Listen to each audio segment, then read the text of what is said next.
तीन पक्ष एकत्र येऊन जेव्हा निवडणूक लढवतात, तेव्हा प्रत्येक पक्षाच्या कार्यकर्त्यांच्या महत्वाकांक्षा असणं, त्यांच्या अपेक्षा असणं 100% रास्त आहे.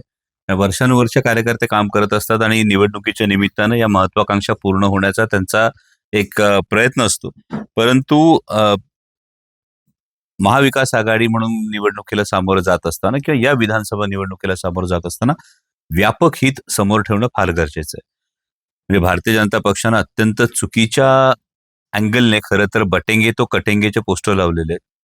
पण जर त्या पोस्टरचा शांतपणे सगळ्या घटक पक्षांनी विचार केला, तर तेही तितकंच खरं आहे, की या पद्धतीने जर मतविभागणी झाली, मतविभाजन झालं, तर ज्यांनी शेतकऱ्यांच्या ताटात माती घालवण्याचं पाप केलेलं आहे, ज्यांनी माता भगिनींच्या सुरक्षेचा प्रश्न वाऱ्यावर सोडलेला आहे.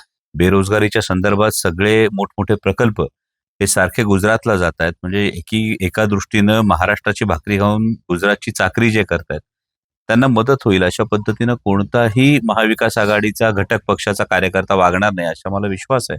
आणि त्यानुसार चर्चा सुरू आहेत. 4 तारखेला आपल्याला यामध्ये अनेक बदल झालेले दिसतील. उभाटा गटाचे माऊली खंडागळे हे अद्यापही अजून त्यांनी त्याची भूमिका स्पष्ट केली नाही. मात्र त्यांनी अपक्ष उमेदवारी अर्ज भरला. तर काय वाटतं तुम्हाला, तुम्ही त्यांची नाराजी कशा पद्धतीने नाही, मला असं वाटतं की माऊली खंडागळे एक अत्यंत निष्ठावंत शिवसैनिक आहे, अत्यंत अभ्यासू कार्यकर्ता आहे. बाजार समितीच्या माध्यमातून काम करत असताना त्यांचा जो सखोल अभ्यास आहे तालुक्याच्या प्रश्नाचा हा मी वारंवार पाहिलेला आहे आणि मला व्यक्तिगत त्यांच्याविषयी आदर आहे आणि शिवसेनेचा आणि मातोश्रीचा आदेश हा ते 100% पाळतील असा मला विश्वास आहे. बाळासाहेब दांगट हे सर्वसामान्यांच्या व्यासपीठावर दिसले होते. त्यांचा विषय काय? ते मला वाटतं की या सगळ्या ज्या सुरुवातीच्या काळात जे होतं की मी जसं म्हणालो प्रत्येक पक्षाच्या कार्यकर्त्यांची इच्छा असणं, अपेक्षा असणं हे स्वाभाविक आहे. पण मातोश्रीकडून किंवा शिवसेनेचे संपर्क प्रमुख सचिन भाऊ अहिर यांच्याशी माझं सातत्यानं बोलणं सुरू आहे आणि जिथे-जिथे शिरूर लोकसभा मतदारसंघामध्ये, पुणे जिल्ह्यामध्ये जिथे-जिथे या अडचणीचे विषय असतील, ते सोडवण्याच्या दृष्टीने आम्ही सकारात्मक पावलं टाकतो. दादा, नारायणगावचे उपसरपंच बाबू पाटे हे तुमच्या अत्यंत जवळचे मित्र आहेत. तर त्यांची काय भूमिका, त्यांची तुम्हाला साथ लाभणार का कसं? नक्कीच गेले अनेक दिवसापासून ते माझे मित्र आहेत. राजकीय जरी विषय बाजूला असला तरी एक मित्रत्वाच्या नात्याने मला असं वाटतं की ते लवकरच मला मदत करतील. गणेश कोळींचं काय? ते आपल्या जवळचे. एक 4 तारखेपर्यंत सगळे थांबा. सगळं चित्र स्पष्ट होईल. तर साहेब, सांगली पॅटर्न चर्चेत होता, तसा जुन्नर तालुक्यातही असा काही पॅटर्न होईल अशी चर्चा आहे. काय सांगा? कसं होतंय की सांगली पॅटर्न लोकसभेच्या निवडणुकीचा एकूण मूड वेगळा होता. लोकसभेच्या निवडणुकीची एकूण परिस्थिती सांगलीमधला जर सांगली पॅटर्न जर आपण बारकाईने बघितलं तर तो बारकाईने पाहिलेला आहे आणि केवळ अपक्ष निवडून येणं म्हणजे सांगली पॅटर्न असं जर कोण म्हणत असेल, तर त्यामध्ये फार मोठं अंतर आहे या 2 गोष्टींमध्ये. त्यामुळे सरसकट असा बिरुदावली आपल्याला लावता येणार नाही. मुळात महाविकास आघाडीच्या पाठीमागे आदरणीय शरदचंद्रजी पवार साहेब असतील, माननीय उद्धवसाहेब ठाकरे असतील, यांच्या पाठीमागे फार मोठ्या प्रमाणावर जनता आहे. सर्वसामान्य शेतकरी असेल, सर्वसामान्य तरुण असेल, हा प्रत्येक जण हा महाविकास आघाडीच्या पाठीमागे उभा आहे. त्यामुळे मला असं वाटत नाही की या पद्धतीचा कुठला पॅटर्न केवळ जुन्नर तालुक्यातच नाही, तर अनेक ठिकाणी जरी दावा केला जात असला, तरी हा पॅटर्न वर्क होत नाही. कारण हा पॅटर्नचा जे दावा करत असतील, त्यांनी जर डेटा बारकाईने बघितला, तर त्यांना सुद्धा याची कल्पना आलेली असते. निवडणूक निर्णय प्रक्रियेमध्ये तुम्ही म्हणजे तुमचा मोठा वाटा आहे किंवा कुणाला तिकीट द्यायचं त्याच्यामध्ये सुद्धा तुम्ही निर्णय प्रक्रियेत आहात. शिरूर लोकसभा मतदारसंघामध्ये याच्यामध्ये तुम्हाला वाईटपणा निश्चित घ्यायला लागलाय, त्याबद्दल काय? कसं असतं जेव्हा तुम्ही निर्णय प्रक्रियेत असता, तेव्हा you cannot please all the people all the time. तुम्ही सगळ्यांना कायम खुश ठेवू शकत नाही. तुम्हाला कुठेतरी निर्णय घ्यावा लागतो आणि निर्णय घेत असताना आदरणीय पवार साहेबांचं हेच कायम मार्गदर्शन आहे, की निर्णय घेत असताना कधी-कधी एखादा निर्णय त्यावेळी अप्रिय वाटत असतो. पण तो व्यापक हिताच्या दृष्टीने जर निर्णय घेतला गेला, तर तो पुढे जाऊन निर्णय योग्य होता. हे लोकांच्या जेव्हा लक्षात येतं, तेव्हा ही आपलीच माणसं असतात. त्यामुळे वाईटपणा जरी म्हटलं, नाराजी जरी म्हटलं, तरी आपलीच माणसं असतात. आपलीच माणसं नंतर जवळ घेतात आणि सांगतात, "ठीक आहे, त्यावेळी परिस्थिती वेगळी होती, आता बदलली." 6 पैकी 6 सीट शिरूर लोकसभेमध्ये 6 पैकी 6 सीट नक्की काढू.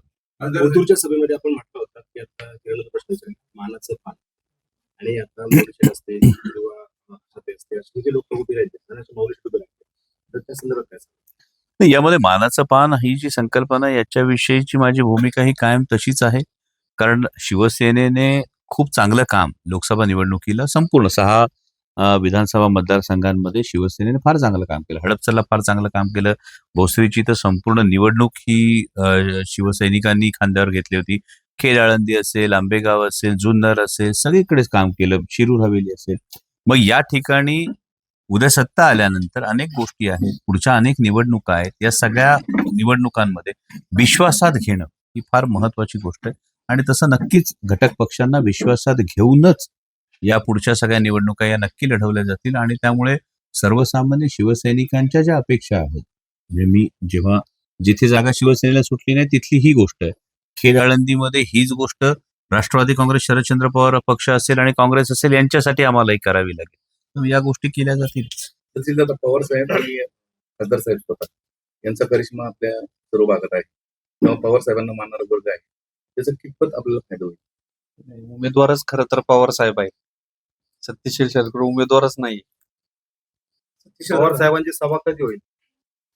खासदार साहेब ठरवतात.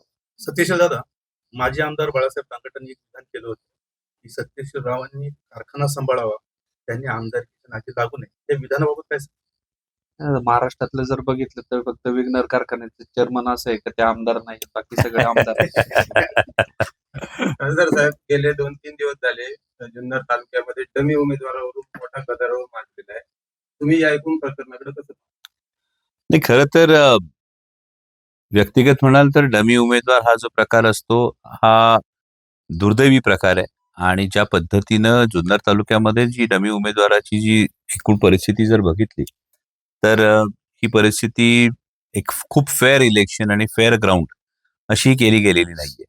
त्यामुळे ज्यांनी फेअर इलेक्शनचं ग्राउंड कमी केलं त्यांच्याविषयी एक नाराजी, त्यांच्याविषयीचा एक रोष.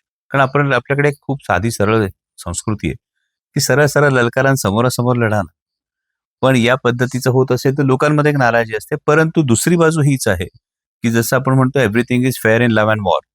तर त्या पद्धतीनं हाही डावपेच काही लौजारांनी खेळलेला आहे आणि ज्यांनी हा डावपेच खेळलेला आहे त्यांना जनता काय कौल देते हे या समोरच्या येणाऱ्या काळात दिसेल. खासदार साहेब, आदिवासी नेते देवराम लांडे हे आपल्या संपर्कात होते, शरद पवार साहेब ते भेटून गेले. आता त्यांनी उमेदवारी अर्ज भरलाय. काय वाटतं तुम्हाला, ते माघार घेतील किंवा तुम्हाला सपोर्ट करतील असं वाटतं? हे पुन्हा तोच विषय आहे. देवराम लांडे एक अत्यंत धडाडीचं झुंजार नेतृत्व आहे आदिवासी समाजातलं आणि आदिवासी समाजासाठी आदरणीय पवार साहेबांनी काय काय केलंय याची त्यांना सुद्धा भरपूर व्यवस्थित जाण असेल. म्हणजे आदिवासींसाठी स्वतंत्र बजेटची तरतूद असणं असेल, तर बजेटमधल्या 9% निधी हा आदिवासी समाजासाठी राखीव ठेवणं असेल आणि असं असताना दुसरीकडे मात्र भारतीय जनता पक्षाच्या माध्यमातून आदिवासी समाजावर म्हणजे जे आदिवासी समाजाला आदिवासी म्हणायला सुद्धा तयार नाहीत ते वनवासी म्हणतात. मग वनहक्कासारखे कायदे आणून त्यांना विस्थापित करण्याचे जे प्रयत्न करतात, या सगळ्या गोष्टींना आपला हातभार लागेल का प्रत्यक्ष अप्रत्यक्ष याचा देवराम शेट्टी नक्की विचार करावा आणि त्यांनी महाविकास आघाडीच्या बाजूने ठामपणे उभं राहावं. कारण या आदिवासी समाजानं पवार साहेबांची कायम साथ केलेली आहे. सत्यशील एक प्रश्न विचारतो की आता एकूण मतदारांचा कल त्याच्या सर्व लोकसभा मतदारसंघात पाहता लोकसभेप्रमाणेच मतदारांचा कौल पॉझिटिव्ह दिसतोय. तुमचा विजय दृष्टिक्षेपात आहे. मग विजय झाल्यानंतर तालुक्यातील प्रमुख 3 प्रश्न कोणते तुम्ही हातात घेणार म्हणजे सर्वसामान्यांच्या हिताचे आहेत?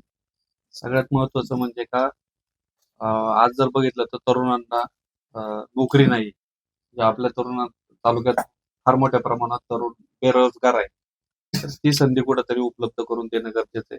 दुसरा भाग असा का आता शेतकरी जर बघितलं तर आपल्या जवळ मुंबई असेल, पुणे असेल, नाशिक आणि नगर हे चारही बाजूला मोठे शहर आहेत आणि शेतीला जर बघितलं तर शेतीला आज शेतकऱ्यांची फार मोठी दयनीय अवस्था आहे. इंडस्ट्री त्या ठिकाणी उभी करणं गरजेचं आहे. आणि तिसरा भाग म्हणजे का सगळ्यात महत्वाचं का पाण्याचा मोठा प्रश्न आपल्या काही भागांमध्ये आहे की आजही त्या ठिकाणी आपल्या भगिनीला पाण्यासाठी वणवण करायला लागते आणि असे प्रश्न अनेक आहेत ते आपल्याला. शेतीचा जो पाण्याचा प्रश्न आहे तर अशी एक चर्चा आहे. देवदत्त निकम झालं, तुम्ही झालं, आमदार झाले, निवडून आले, तुमच्याच विचाराचे रोहित पवार तिकडे निवडून आले. त्यांचा पहिला प्रोजेक्ट आहे की डिंब्याचं पाणी माणिकडोमध्ये द्यायचं. आज त्यांच्या डोक्यात कल्पना आहे. मग थोडासा त्याच्यावर वादविवाद झाला. तर तुमची भूमिका समजा रोहित पवारांनी तो निर्णय घेतला, तुमची भूमिका काय राहील त्यावेळेला? त्यावेळेला खासदार साहेब त्याच्यावर तुम्ही तुझा निर्णय घेतला पाहिजे ना. तर यामध्ये फार महत्वाची गोष्ट आपण लक्षात घेतली पाहिजे की पवार साहेबांनी याविषयीची भूमिका स्पष्ट केलेली आहे आणि वारंवार डिंभ्याचं पाणी आणि हा जो बोगद्याचा जो विषय आहे, मग या संदर्भात स्थगिती आली का? 1.5 वर्ष ज्यांनी भूमिका बदलली, या 1.5 वर्षात नेमकी काय गोष्ट आहे, त्याची श्वेतपत्रिका समोर ठेवली का? जर याची श्वेतपत्रिका समोर ठेवली नाही तर हा नक्की प्रोजेक्ट आहे, हा बागुलबुवा केलेला आहे. सर्व झालेलं आहे. नाही, सर्वे झालेला आहे, पण मग 1.5 वर्षात काय घडलं, त्याच्यावर स्थगिती आली का? नाही, मला काय म्हणायचंय, माझं विरोध म्हणणं राहील का? माझं म्हणणं इतकं सोपं आहे. आपलं पाणी पळवून नेण्यासाठी पाण्याचं इक्वल डिस्ट्रीब्युशन याच्यासाठी सगळ्यांचं संमती असली पाहिजे, पण आपल्या हक्काचं पाणी जाऊ नये आणि आपल्या ज्या जमिनी बागायती आहे त्या जमिनी कोरड्या होऊ नयेत यासाठी तर 100% प्रत्येक लोकप्रतिनिधी हट्टाने भांडणार, हक्काने भांडणार, हे अगदी स्वाभाविक आहे. माझा प्रश्न तुमच्या प्रश्नाला धरून उलटा असा आहे की 1.5 वर्षापूर्वी या प्रोजेक्टसाठी ज्यांनी भूमिका बदलल्या त्यांची नेमकी अचिव्हमेंट काय ही त्यांनी आधी लोकांसमोर ठेवली पाहिजे. कारण आंबेगाव असेल, जुन्नर असेल, 2019 साली आदरणीय पवार साहेबांच्या नावावर, आदरणीय पवार साहेबांच्या पक्षाच्या नावावर लोकांनी मतं दिली. हे एवढं मोठं स्थित्यंतर करत असताना काही कारणं जी देण्यात आली, तर त्याची नेमकी परिस्थिती काही ही सुद्धा त्यांनी लोकांसमोर सांगून मग सामोरं जावं निवडणुकीला, इतकी साधी अपेक्षा लोकांची. तरी पण तुम्ही जो विषय आहे ना कालव्याचा, समजा तुमचा विरोध राहील का? हा विषय विरोध राहील किंवा न नाही, राहील? आपलं पाणी पळून आपलं नेलं तर हक्काचं 100%. पाणी राहिलं पाहिजे एवढीच आमची भूमिका आहे. नाही, नाही, तो जर कालवा झाला ना, हा जो भाग आहे बेल्ट गुंजावाडी पर्यंत म्हणजे 55 किलोमीटर, आता पाण्याचं सर्क्युलेशन पूर्वीची परिस्थिती काय आहे तुम्हाला माहिती, तुम्ही इथे जा. तो जर बंद झाला किंवा त्याचं पाणी कमी सुटलं आवर्तनापुरतं तर संपूर्ण रिकॉर्ड पडणार आहे. ही समस्या मोठी आहे. त्या संदर्भात हा कालवा चालू राहणं महत्वाचं आहे. तो होणं किंवा न होणं हा पुढचा विषय आहे. तो 100% आपलं त्यासाठी ती भूमिका शेतकऱ्यांच्या हिताची राहील. सत्यशील दादा, बिबट्याचा प्रश्न तालुक्यात खूप मोठ्या प्रमाणावर या ठिकाणी उपस्थित होत आहे. काही जणांना बिबट सफारी करायची आहे, काही जणांना बिबटची हद्दपारी करायची आहे.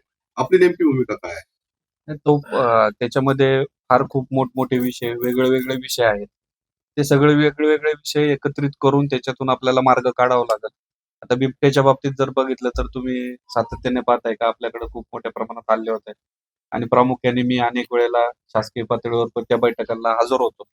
परंतु आता निवडणूक झाल्यानंतर आपण त्याच्यावरती एक योग्य ती दिशा ठरवून त्याच्यावरती आपल्याला कामकाज करावं लागतं. जर साहेब तुम्हाला म्हणजे शिरूर लोकसभेबरोबर अन्यत्र सुद्धा प्रचारार्थ जायला लागेल, कारण स्टार प्रचारक तुम्ही आहात. मग नेमकं हे सगळे सांगड कशी घालणार, कारण एकाच तारखेला सगळ्या निवडणूक आहे. मी फक्त आधीच्या एका प्रश्नाकडे येऊन जातो बिबट्याच्या संदर्भामध्ये, की बिबट्याच्या संदर्भामध्ये लॉंग टर्म, मिड टर्म आणि शॉर्ट टर्म अशा तिन्ही गोष्टी आपल्याला कराव्या लागतील. बिबट सफारी करून बिबट्याचा प्रश्न सुटणार नाही हे आपल्या सगळ्यांना ठाऊक आहे. लॉंग टर्मसाठी बिबट प्रजनन नियंत्रणाचा आपण सातत्यानं प्रस्ताव करतो. दुर्दैवानं मागच्या काळामध्ये आपण एक जी सातत्यानं मागणी केली होती, राज्य आपत्ती घोषित करणं. म्हणजे विद्यमान आमदारांनी सुद्धा यामध्ये जिल्हा आपत्ती फक्त घोषित करण्यात त्यांना यश मिळालं. स्वतः माननीय उपमुख्यमंत्री अजितदादा पवार यांनी अत्यंत थट्टेच्या सुरात बिबट्याच्या संदर्भामध्ये भाष्य केलं होतं. मी आपल्या सगळ्यांना आठवण करून देऊ इच्छितो. माननीय आमदार महोदयांकडून ही अपेक्षा होती की त्यावेळी त्यांनी अजितदादांना त्या बिबट्याच्या प्रश्नाच्या संदर्भातलं गांभीर्य हे खरं तर सांगायला हवं होतं. वारंवार जे बळी जात आहेत असं असताना आदरणीय दादांनी अत्यंत टिंगलीच्या स्वरूपात हा विषय मांडला होता. याला आपण सगळेजण नक्कीच साक्षीदार आहात.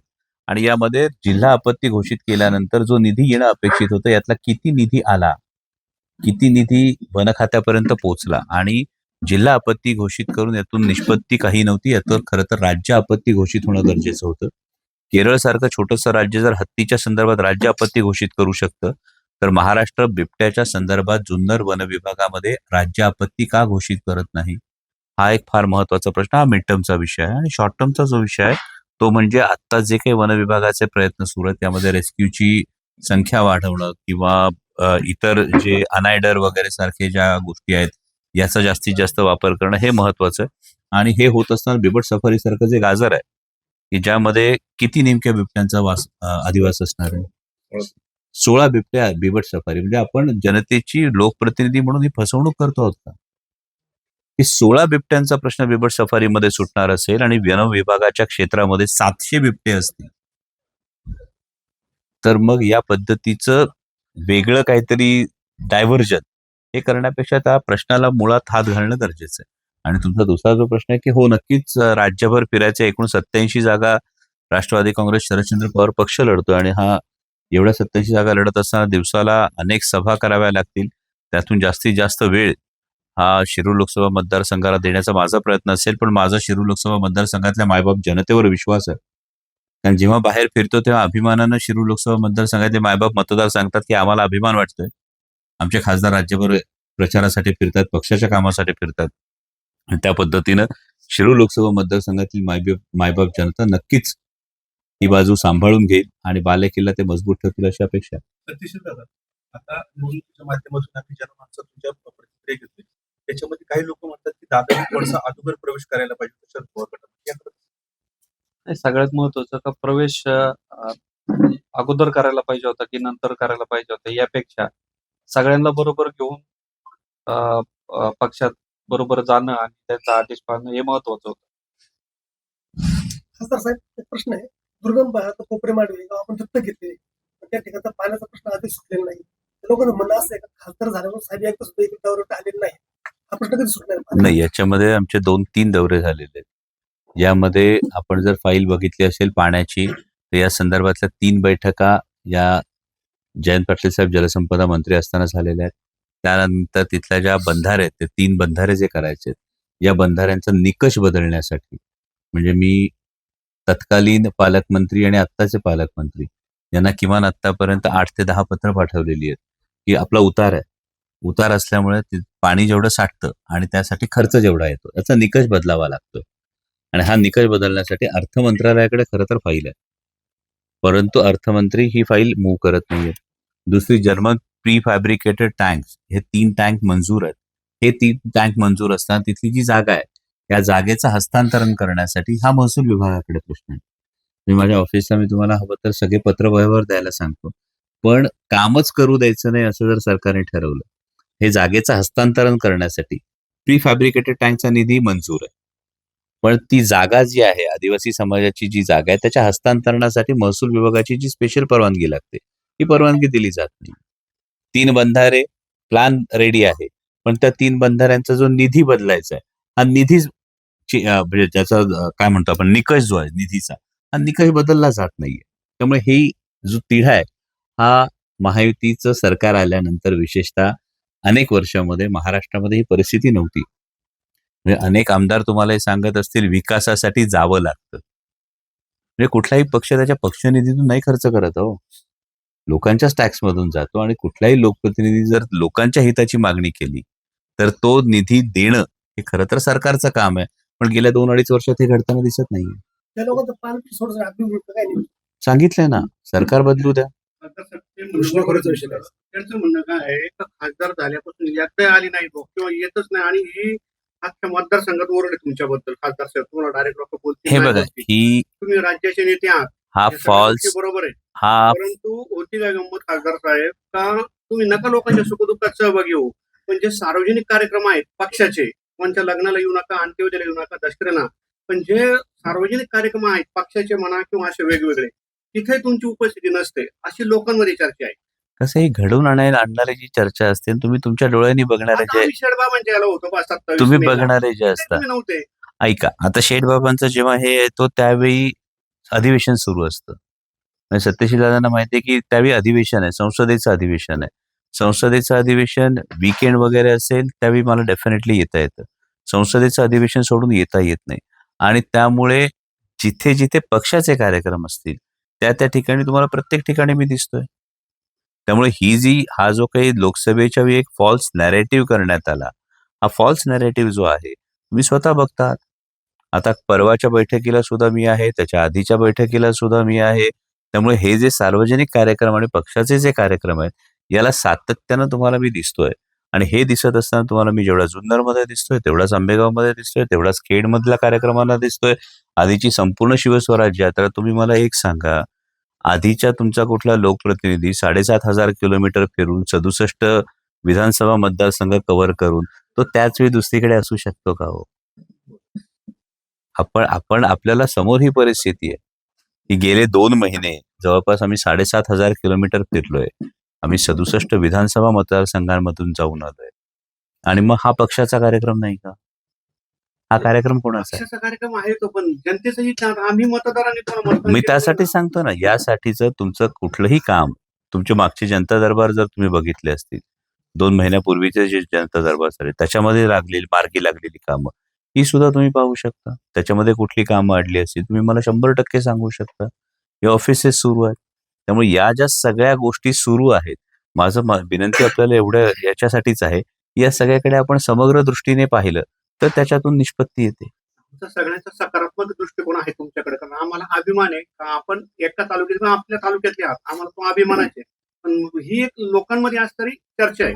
आणि हे नाही, मी कार्य- तुम्हाला तेच म्हणतो ना, ही लोकांमध्ये असलेली चर्चा जी आहे, जी गेल्या वेळची जो एक फॉल्स नॅरेटिव्ह तयार करण्याचा प्रयत्न करण्यात आला होता विरोधकांकडून. विरोधकांकडून हा फॉल्स नॅरेटिव्ह केला होता की नाही लोकसभेला? मग हा फॉल्स नॅरेटिव्ह एका रात्रीत गायब होईल असं मी कसं म्हणू? विरोधकांना टीका करण्यासाठी काही साधन लोकांना टीका करण्यासाठी काहीतरी लागणार आहे ना या गोष्टी. आता म्हणजे आता मागे मला सांगा, मागे आंबेगावातून एक विधान आलं. ते विधान आल्यानंतर त्यांना उलटा प्रश्न असा विचारण्यात आला, की ठीक आहे, की आपण किती मतदारसंघांमध्ये साहेबांसाठी प्रचाराला गेला होता? त्यानंतर 2 दिवसांनी माफीनामा आला. मी त्याच्यात कुठेही नव्हतो. बरं, हा प्रश्न विचारणारे सर्वसामान्य जनताच होती. त्यामुळे लोकसभेला दत्तक घेतलेल्या गावामध्ये लोकांनी आता मध्यंतरी पाण्याच्या प्रश्नासाठी आंदोलन केलं होतं ना, ते असे म्हटलं ते का आमचा पाण्याचा प्रश्न आमच्या म्हणजे आतापर्यंत सुटलेलाच नाही स्वातंत्र्यापासून आजपर्यंत. आणि जर नाही सुटला तर आम्ही नाही, मी आता त्याच- मतदानावर बहिष्कार टाकला होता. आपल्यापर्यंत आलते का ती गोष्ट? तुम्ही त्या आम्ही मतदानच करणार नाही, बहिष्कार टाकणार आहे. असं परफेक्ट. त्या लोकांनी आंदोलन केलं तर आपल्यापर्यंत समजत होतं कसं? आपल्यापर्यंत एक मिनिट आपल्यापर्यंतची मतदानाची आकडेवारी आली का? नाही ते लोक म्हटली आपल्यापर्यंत त्याची आपल्यापर्यंत त्याची आता लेटेस्ट झाली सर. इथं माझी खासदार प्रेस- असं म्हणाले का बाबा प्रेस मला म्हणून तुम्ही- तुम्ही आत्ताचा विषय प्रेस म्हणून तुम्ही त्याची माहिती घ्या. हा. प्रेस म्हणून तुम्ही जर हे सगळे प्रश्न असतील तर जांभुळशीमध्ये 7 मतं विरोधात आहेत. विरोधकांना नाही. अगदी बरोबर. ओके. नाही, आता कोप- latest ऐका ना, विषय आहे. कोपरे मांडवेमध्ये एकूण फक्त 50 मतं विरोधात आहेत. कारण या सगळ्या लोकांना माहिती आहे आपण जेन्युनली प्रयत्न करतो. काल तर ते रात्री मी कोपरे म्हणजे आपल्या मांडव्यामध्ये प्रयत्नाला यश नाही आलं का सर? नाही ना, असं नाहीये. ऐका. सरकारने की आम्हाला हे नकोय. जलजीवन मिशनचं जे आता काम चाललंय मग तिथपर्यंत नाही पोहोचणार का ते? जलजीवन मिशन सर, तुम्हाला पुन्हा ते सांगतो की जलजीवन मिशनचं पाईप टाकणं एक वेगळी गोष्ट आहे आणि त्याला वॉटर सोर्स अवेलेबल असणं एक वेगळी सोर्स. आंबेगाव तर त्याला वॉटर सोर्स आधी अवेलेबल करावा लागेल. आपण तोच प्रयत्न करतोय. साहेब, एक आंबेगाव शेवटचा प्रश्न. तालुक्यामध्ये आपण एका भाषणामध्ये घोषणा केली होती की देवदत्त निकम हे आमदारकीचे उमेदवार असतील आणि त्यानंतर शिवसैनिक आपल्या विरोधात गेले होते. आताची परिस्थिती काय? नाही, नक्की शिवसेना आंबेगाव तालुक्यामध्ये परवाही तुम्ही बघितलं असेल, शिवसेनेचे जिल्हा प्रमुख सुरेशभाऊ भोर स्वतः या संपूर्ण निवडणूक अर्ज भरण्याच्या प्रक्रियेत सुद्धा होते. आणि शिवसेनेची पूर्ण सपोर्टिव्ह भूमिका ही संपूर्ण मतदारसंघामध्येच असणार आहे. आणि जे काही थोडे बहुत गोष्टी अजून आयन आउट करायच्या असतील त्यासाठी उद्या मी आणि सचिन भाऊ अहिर, शिवसेनेचे संपर्क प्रमुख उपनेते सचिन भाऊ अहिर, अशा आम्ही संयुक्त बैठका करणार आहोत. साहेब, एक शेवटचा प्रश्न. राष्ट्रवादी काँग्रेस पक्षामध्ये विभाजन झाल्यानंतर अनेक घडामोडी झाल्या. आता निवडणूक होणार आहे. काय वाटतं तुम्हाला, निवडणुकीनंतर अजित पवार आणि शरद पवार एकत्र येऊ शकतात असं वाटतं? लोकसभेनंतर तुम्हाला निकाल मिळाले की राष्ट्रवादी कोणाची? लोकसभेनंतर एकीकडे 80% रिझल्ट हा आदरणीय पवार साहेबांसाठी आहे. आणि जेमतेम मला वाटतं 5 पैकी एकच जागा, 5 मधलीही एक जागा सोडावी लागली होती त्यांना. त्यातली जेमतेम एक जागा म्हणजे जेमतेम 20% किंवा फार तर तुम्ही 4 मध्ये एक म्हणला तर 25% हा स्ट्राईक रेट अजितदादांच्या पक्षाचा. त्यामुळे सर्वसामान्य महाराष्ट्रानं हा कौल दिलेला आहे की राष्ट्रवादी कोणाची. आणि त्यानंतर मला वाटतं की पुन्हा मग वेगळ्या गोष्टी, मग जर हे करायचं असेल तर कशासाठी ही ओढाताण आहे? म्हणजे मी जुन्नरच्याही विद्यमान लोकप्रतिनिधीनं जे आवाहन केलं की जर राष्ट्रवादी एकसंध होती तर 84 वर्षाचा योद्धा उन्हाची पर्वा न करता, प्रकृतीची पर्वा न करता लोकसभा निवडणुकीला जेव्हा जंग पछाडत होता, जेव्हा आदरणीय पवार साहेब या सगळ्या गोष्टी रणधुमाळीमध्ये स्वतःला झोकून देत होते, त्यावेळी का सावली धरायला तुम्हाला यावंसं वाटलं नाही? का असं वाटलं नाही की 2 पावलं आम्ही चालतो? अनेक जण आणि मग एकत्र येतील म्हणून, ते पण आमदार स्वतः तेच सांगतात की दोन्ही राष्ट्रवादी वेगळ्या नाही, त्या दोन्ही एकत्र येतील. कसं आहे, लोकसभेला सर्वसामान्य जनतेने पूर्णपणे नाकारल्यानंतर एक नॅरेटिव्ह देण्याचा हा प्रयत्न त्यांच्या सल्लागार कंपनीकडून होण्याचा आपल्याला सगळ्यांना दिसतोय. त्यामुळे त्या सल्लागार कंपनीने कदाचित हे सांगितलेलं आहे, की सर्वसामान्य जनतेनं तुम्हाला पूर्णपणे नाकारायचं ठरवलंय. कारण तुम्ही कोणत्या गोष्टीसाठी गेलात त्याचं कारण तर सांगा. तुम्ही 1.5 वर्षांपूर्वी जी भूमिका बदलली, ही भूमिका का बदलली? ही भूमिका बदलत असताना लोकसभेमध्ये पवारसाहेबांनी संपूर्णपणे पवारसाहेबांना लोकांनी मत द्यायचं ठरवलेलं आहे आणि त्यामुळे हा एक नॅरेटिव्ह तयार करण्याचा प्रयत्न आहे. मुख्यमंत्री विधानसभेला स्ट्राईक हा? मुख्यमंत्री कोणत्या पक्षात? अजून म्हैस पाण्यात आहे, मोल कशाला करायचं बाजारात? आधी निवडणूक होऊन जाऊ द्या. महाविकास आघाडी सत्तेत येणार तर मुख्यमंत्री कोणत्या पक्षात? निवडणूक होऊ द्या. यामध्ये विनाकारण या पक्षाचा आणि त्या पक्ष यापेक्षा महाविकास आघाडी सत्तेत येणं जास्त गरजेचं आहे आणि मुख्यमंत्री सर्वसामान्य महाराष्ट्राच्या जनतेच्या हिताचा विचार करणारा असला पाहिजे, मग तो कोणत्याही पक्षाचा असला पाहिजे. त्या स्ट्राईकमध्ये असं म्हटलं होतं की मी अजितदादा पवार गटामध्ये यासाठी गेलोय की विकासाचा निधी हा तालुक्यामध्ये आणायचा यासाठी ते गेले असं त्यांचं म्हणणं होतं. म्हणून हे त्यांचं म्हणणं आहे, आपण त्यांना हा प्रश्न विचारला पाहिजे. मला असं वाटतं की केवळ निधी पलीकडे जाऊन सुद्धा निष्ठा, तत्व, स्वाभिमान याला शिवजन्मभूमीची जनता जास्त महत्व देते आणि ती त्याला प्राधान्य देते. विद्यमान आमदार असे म्हणाले की मी अजितदादा पवारांचा उमेदवार आहे, परंतु शरद पवार साहेबांचा मला आशीर्वाद आहे. या गोष्टीकडे आपण कसं पाहताय? मतदारांना संभ्रम निर्माण करायचा? नाही, मला असं वाटतं की विद्यमान आमदार सर्वसामान्य जनतेला अशा पद्धतीने संभ्रमित करण्यापेक्षा सर्वसामान्य जनतेला पुरेपूर ठाऊक आहे.